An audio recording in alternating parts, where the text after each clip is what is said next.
basically in those earlier chapters, he discusses the connection that the Noahide laws have historically to so many different cultures. And even though maybe it's not exactly, but close to or part of flowing out of Abrahamic principles. And so that's close enough. And basically, fundamentally, essentially, they're very much the same or very similar. And so that's a way, because it is important that a person should feel personally connected to their belief system. So, although I'm not saying necessarily that it's a requirement that someone be a traditionalist and find it in their roots necessarily. However, he does give us a kind of at least a partial historic connection for most people, certainly for Middle Eastern and Europeans through Islam, Christianity, and so on, to say that those religions came from, as we all know, Abrahamic belief, and therefore, in essence, it's really, close enough in that, or at least you could say the ancestors, were either taught these things, learned these things from Abraham's children, and then maybe just got a little confused, but the principles were there. That's kind of an approach he takes in earlier on in the book. For example, he even says about India that even Hinduism and in the East, Buddhism have certain elements of Abrahamic faith too. So in other words, why does he bother getting into that? I think it's for this reason, is to individualize, is to give people the ability to realize that they are connected to, Noahide belief. It's not exactly, but this is really, put it this way, it's basically what he's saying is this is what, these are the same principles, maybe a little confused, maybe they needed to be perfected, put it that way a little. Maybe they need to be further, it's kind of like maybe some type of a telescope, like a lens that has to be cleaned out, just not as lacking clarity or getting maybe mixed up with some other things, but nevertheless part of everyone's history.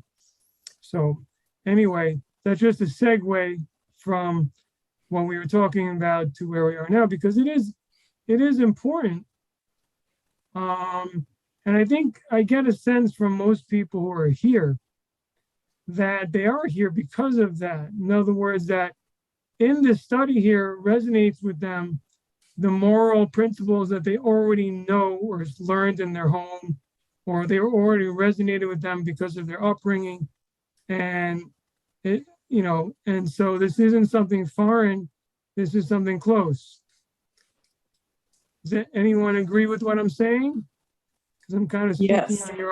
on your behalf right now. Yes. Okay. So a short point on this week's parsha before we continue. I mean, talk about a parsha that's, directed to the non-Jewish community. I mean, it brings up a lot of questions, just in regards to non-Jews' relationship with Israel, and also a prophet among the nations. And I guess it's, it could be also disappointing in terms of, is this it? I mean, is Bilam the prophet for the nations? And Rashi actually comments about that. He says something, to the effect of, why did God, bestow prophecy to Bilam? So he says, because the nations will come and say, you never gave us a prophet, that's why we haven't done better. And so God said, okay, I'm going to give you a prophet. And he does, and this prophet makes more trouble, a lot more trouble, makes things worse as opposed to making things better, to say the least. He gives them counsel to have their daughters act in a promiscuous manner in order to entice Israel. So, and he says, he continues Rashi to say that Bilam broke the fences, and basically meaning that in modern English, that means taboos. In other words, he broke down certain fences of certain, intolerable behavior. He opened up the door for that to be acceptable by his actions. And therefore, so basically, we have poor leadership. The nations have poor leadership at this time. There was Job, but he passed away. And now Bilam is a very, very poor example for the nations. So it's a little bit of a peculiar Rashi. I mean, the question I have is, so basically God, how can God, answer the argument to the nations? Nations come and say, you haven't given us a prophet, that's why we haven't done better. So he gives them a horrible prophet. So the excuse or the argument of the nation still stands. You gave them a lousy prophet. You can't find anybody better. It seems to be implying as if, well, first of all, we have to say, therefore, that Bilam could have been a very good prophet, but he went wrong. Otherwise, it's senseless. What's it, So, I think that it's obvious that Bilam was a very spiritual person, and he had some tendencies that he had the potential to be a very holy person. However, as our sages tell us, he was very arrogant and self-centered, but very spiritual. So unfortunately, if he would have corrected his character traits, the poor ones, he could have been a great prophet, maybe greater than Moses, because look, he was a great prophet and he was a horrible person. So just think if he would have corrected those things. Because otherwise Rashi's, the God's argument makes no sense. Unless you say Bilam was a person who had the potential to be a terrific prophet and a terrific example, and then basically saying, but look, he has certain tendencies that we find that were common in Gentile culture, and he fell prey to those. And you have to say something like that, because otherwise, there's no answer to the argument of the nation. Certainly still stands. It's not answered. And really, to a certain degree, it does still stand, because at the end of the day, they still have no example. You can say that God did what he could, but look what this non-Jew looked at his behavior. But still, what about, people who had a potential to, if there was a better example, to do better? They never had. So it's a very unfortunate.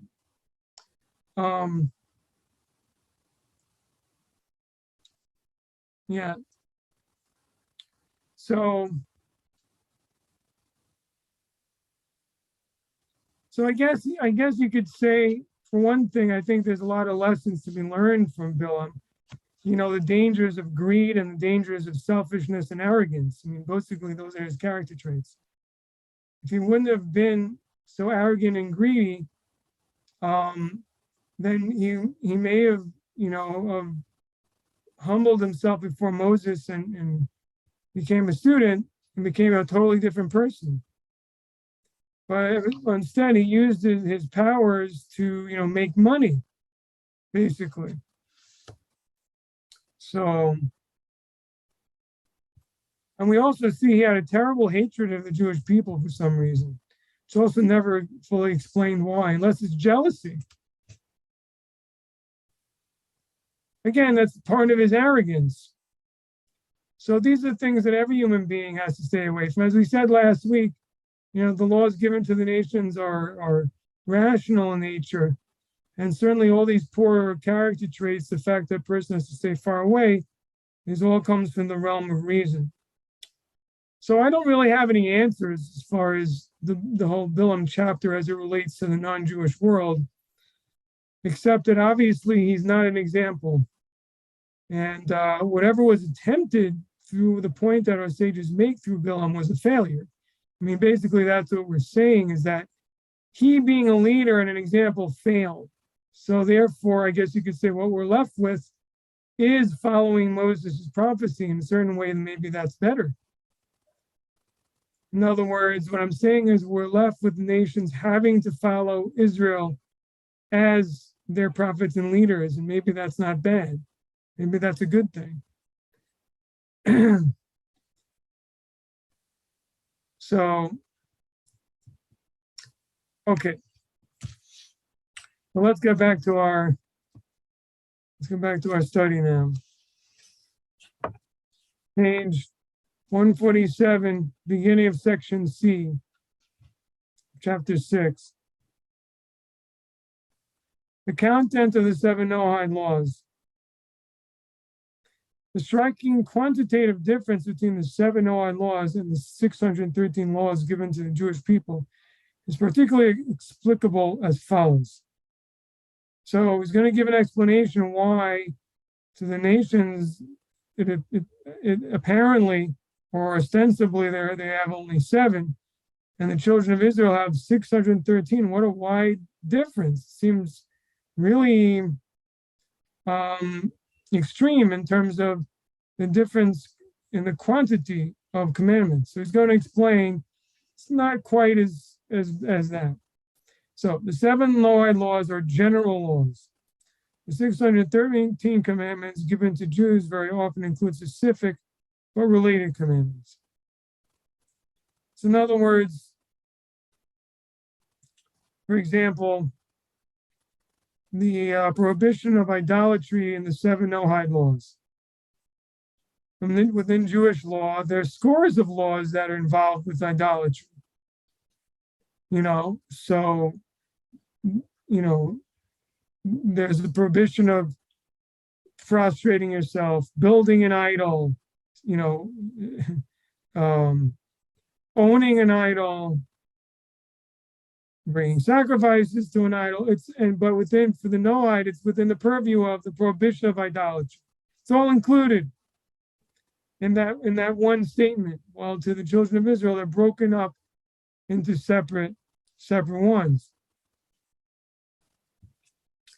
which also seems to imply a kind of license again for there to be a more rational application for the nations to engage in their laws from the get-go. And the reason I say that is because if I say there's a prohibition against idolatry, and there's all the details is details, well, how do I know all these details? Where does details come? Well, you have to use your common sense. Whatever is included in idolatry is forbidden. So you have to use your mind. So why Jews not smart enough? They can't use their mind? No, but there seems to be the laws to Israel given differently, where they're in a way of accept the yoke, no questions. You do this, you do this, you do this, you do this. It's given on a level above reason more, it flows from the acceptance of the yoke in heaven of heaven without question.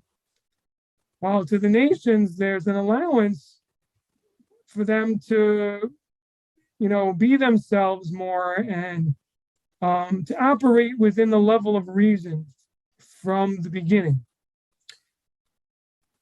This may be a little bit complicated to understand, but the Torah to the children of Israel given in a fashion in which the starting point is above reason. And then reason is used to operate within the structure. But the first initial point isn't reason. I mean, the proof is all the different laws that don't make rational sense. Again, like the red heifer from the other week. Now, within the red heifer law, there may be things about measurements, there may be certain aspects that do make rational sense, but the underlying law doesn't. And so, interestingly enough, how does last week's parsha begin? It says, this is the statutes of the Torah. And then it starts talking about a red heifer. What does that teach us? The whole Torah is that way. In other words, the Torah to the children of Israel is a Torah that's like a red heifer. All laws begin from above reason. And then you use your reason in order to structure them here on earth, but that's not where it really starts. And that's why many of those laws don't seem to have relate to reason. Why this has to do with the relationship of the Jewish people and God and the relationship of nations to God. And also, as I've said in the past, the Jewish people's purpose is, to bring the otherworldly down to earth, while the primary purpose of the Noahide law is to operate within the world and make the world better, but on its own terms, which is a wonderful thing, because then the world is actually better. It's a little complicated, but the idea is that we see this in ourselves. If we push ourselves, let's say, I'll give you an example. Somebody has, a teacher or a coach. That's a good example. Somebody's got, on a ball team, and the coach is pushing them, push, to the limits. But they're not really there. And eventually the coach is not around. They just flop down. They can't go on. It's just, without the coach, it doesn't work. So there's an advantage to the coach pushing, because then you can break your limits that you were at just on your own. But on the other hand, you really can't stay up there. It's just too much. Someone works with a trainer, maybe that's a better example. And so the person is really fit and really pushing you and pushing. The trainer is not there. You're not going to be able to do the same stuff. It's just not going to happen. Well, maybe I should speak for myself, but you get my point. So the idea is that the Jewish people are constantly operating that way. They're operating like in the desert. God is constantly leading them. And they're kind of operating on a level above their ability all the time. If you think about it, you'll see that it's the case. While the nations are asked to operate within their ability. Why? Because that can be assimilated better within themselves and within the world. More assimilated, internalized change can take place that way. Now, the Jewish people are also called to do the same thing. They also need to try to understand the laws, meditate on them, change their mode of conduct to be better people and internalize also. But they're also asked to act on the first level, which is to do things above really where they're at, like day to day, just as a chap, just as an old bloke person. It's above being a person. If you think about some of the Jewish laws, you'll see what I'm saying. Because some of the things, just let's say shaking a lulav. What is shaking a lulav? I mean, it's something you're doing. You don't really understand what you're doing, right? But you're doing it. So that's the answer. The answer is that for that point, the person is walking with God. They're like messengers of God. They're behaving in a manner which is really above the world, almost like a form of an angel, doing things that are not really fully comprehensible here. They're also asked to give charity and control their behavior in terms of eating or monetary matters and a lot of other things which we can comprehend. So, and also sexual prohibitions which we can understand in terms of the sanctity of the family, etc. So that's the bottom line. There's two different levels, and The nations are operating within the rational level because that's the level of internalization, and that's the level of morality, and that's the level in which person is more involved with the world. Let's see if what else our author has to say. Now that I've put in my 2 cents. Thus, for example, there is a general Noahide law prohibiting theft and many individual Jewish commandments prohibiting various specific kinds of theft.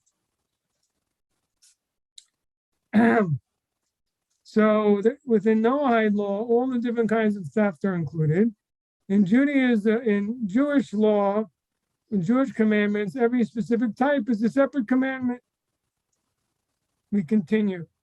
The Noahide laws, thus, turning the page to 148, thus possess a relationship to the other commandments given to the Jewish people at Sinai, resembling some and excluding others. So the Noahide law resembles some of the Jewish commandments and differs and excludes other commandments.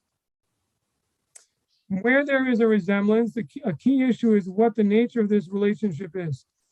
Yeah, so the question is where there is an overlap, where Noahide law commandments sound like they're the same as Israelite commandments.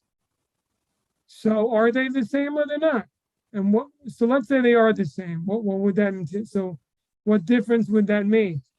The answer is, the question then would arise then, does Noahide law have to contain, or does it have to follow all the different details that we find in Israelite law pertaining to that particular topic?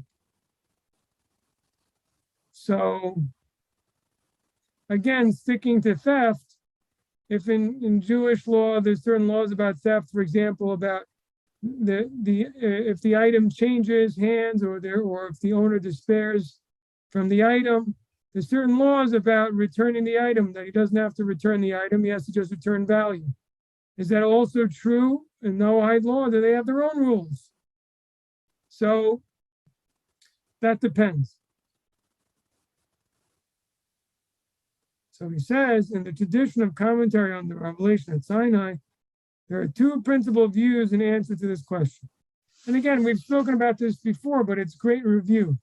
And he gives the 2 approaches. One view understands the 7 Noahide laws as 7 unique, detailed prescriptions, which are different to the other 613 commandments of the revelation at Sinai.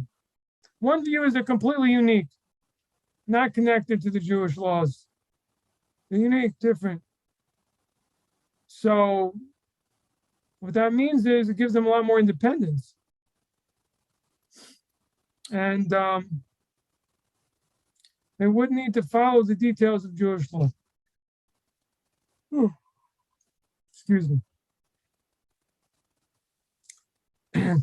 They may overlap with, but do not necessarily wholly incorporate numbers of those other commandments that are incorporated in Israelite law.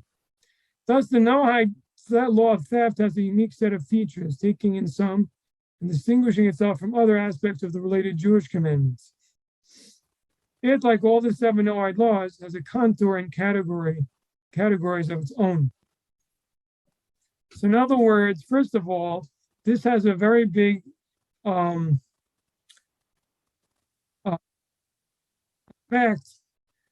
on Noahide jurisprudence. Because let's say a rabbi is an expert in Jewish law in theft. Can he be a judge for Noahide theft law? According to this first approach, the answer is no. Because he doesn't know it. He knows Jewish Israelite law. He doesn't know Noahide law. So he'd have to specifically have take a course on what is the Noahide laws on theft. And I mean, yeah, this would have to be really examined, but generally, it'd be a wide but limited category. So let's see. So that's one approach. One approach is they're separate. You can't really look to the Jewish details, for example, all the details in the Talmud. You can't look there to figure out what the Noahide law is. It's separate. That doesn't dictate anything. That's one approach. And that is the approach of the Rambam, Maimonides. And if you look at footnote 27, he says it there. Maimonides, and you can find it in chapters 9 through 10 of Hilchos Malachim. The laws of kings discusses the Noahide laws, according to the Rambam. The second view is that the 7 Noahide laws are, in fact, classes of laws, subsuming numbers of the 613 commandments given to the Jewish people, often larger in the entirety of their detail.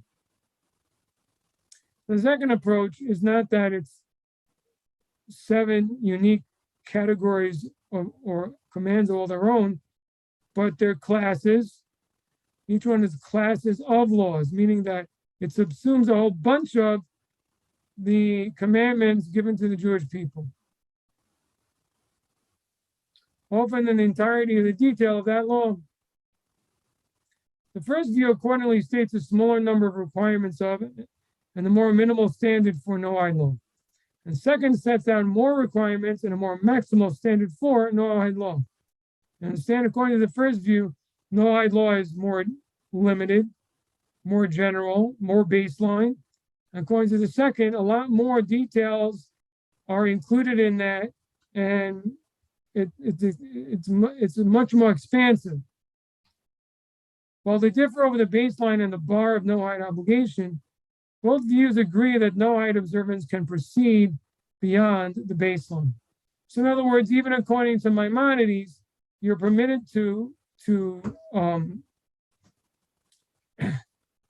go beyond the baseline Noahide law as well. You just don't have to. Look at footnote 28. This view is expressed openly in the Sefer HaChinuch, the book of education. That's a literal meaning. Or the book of instruction, maybe.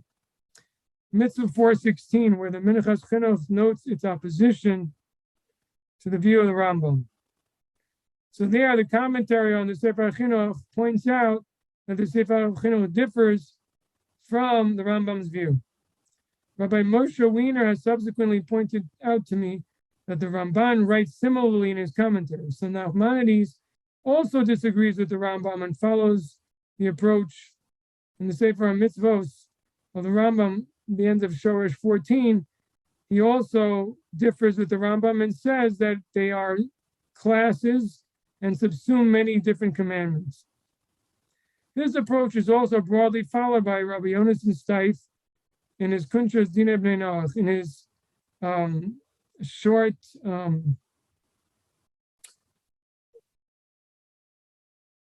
essay on the laws of Bnei Noach, included in his book, The Commandments of Hashem. And also in a more recent work by Rabbi Aaron Lichtenstein, The 7 Laws of Noah, New York, the Rabbi Jacob Joseph Press, 1981. These are all sources you can look into if you wish. See if you can find them online and so on. Okay.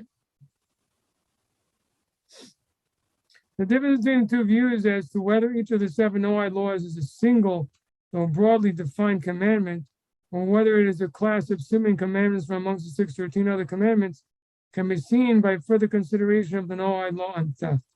Okay, before we get there, but let's try to understand this a little bit better. Now, according to the first view, is theft just means thou shalt not steal, and that's it? Or is there more to it? So look how he explains it here. He says it's a single law, a single commandment, but broadly defined. So in other words, it's theft, but whatever you can fit into theft is theft. That's theft. Okay, if that makes any sense. If you can call it theft, then it's part of it. You can't call it theft, it's not. That's according to that approach.